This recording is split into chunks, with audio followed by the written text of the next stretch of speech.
আসসালামু আলাইকুম, কেমন আছেন সবাই? আশা করি অনেক ভালো আছেন। তো আজকে আমি আপনাদের সামনে একটি মজাদার খাবার নিয়ে আসবো, পুটিন। তো প্রথমে আমি ডিম নিলাম, কিছু চিড়ে নিলাম, নিয়ে সুন্দর করে এগুলোকে মিক্সড করছি। অনেক সুন্দর করে মিক্সড করার পর আমি ভালো করে নাড়াচাড়া করে মিক্সড করছি। এখন এর ভিতরে কিছু দুধ দিয়ে দিব। দুধ দিয়ে আমি আবার সুন্দর করে ভালো করে মিক্সড করে নেব। অনেক সুন্দর করে মিক্সড করে নেব। আমি একটা বাটিতে তুলে নিয়েছি। সবগুলো মিক্সড করার পর সবগুলো অ্যাকুরেট করে নেওয়ার পরে আমি একটা বাটিতে তুলে এখন কড়াইয়ের ভিতরে দিয়ে দিচ্ছি। দিয়ে আমি চুলা অন করে দিব। নিচে পানি আর বাটিটা উপরে দিয়ে দিলাম, দিয়ে ঢেকে দিব। চুলা অন করে ঢেকে দিব। তো আমি আস্তে আস্তে সুন্দর করে বাটির মুখটা মেরে দিলাম, ঢাকনাটা সুন্দর করে মেরে দিয়েছি। অনেকক্ষণ চুলায় রাখার পর আমি চুলাটাকে নিভিয়ে দিব, দিয়ে বাটিটা তুলে ফেলব। আমি এখন বাটিটাকে আস্তে আস্তে চতুর্দিক নাড়াচাড়া করে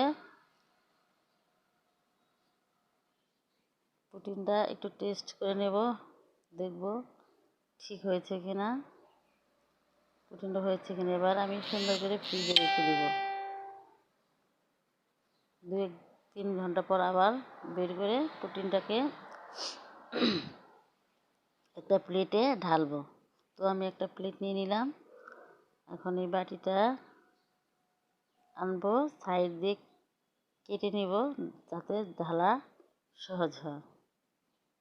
আমি চতুর্থ সাইডে তুলে নিলাম। এখন প্লেটের ভিতরে ঢালবো, কাত করে ঢেলে ফেলবো। ব্যাস, ঢেলে ফেললাম। দেখেন কালারটা তো মনে হয় অনেক সুন্দর হয়েছে। মজাদার একটা খাবার। দেখেন অনেক সুন্দর একটা কালার হয়েছে, চকলেট কালার, খুব টেস্টি একটা কালার। দেখতে অনেক সুন্দর, অনেক সুন্দর একটা কালার। দেখে খেতে ইচ্ছে করে। আপনাদের কাছে যদি ভালো লাগে অবশ্যই একটা লাইক, একটা কমেন্ট করবেন। তো আমি এখন সুন্দর করে কেটে নিচ্ছি, বাচ্চাদের সামনে পরিবেশন করব।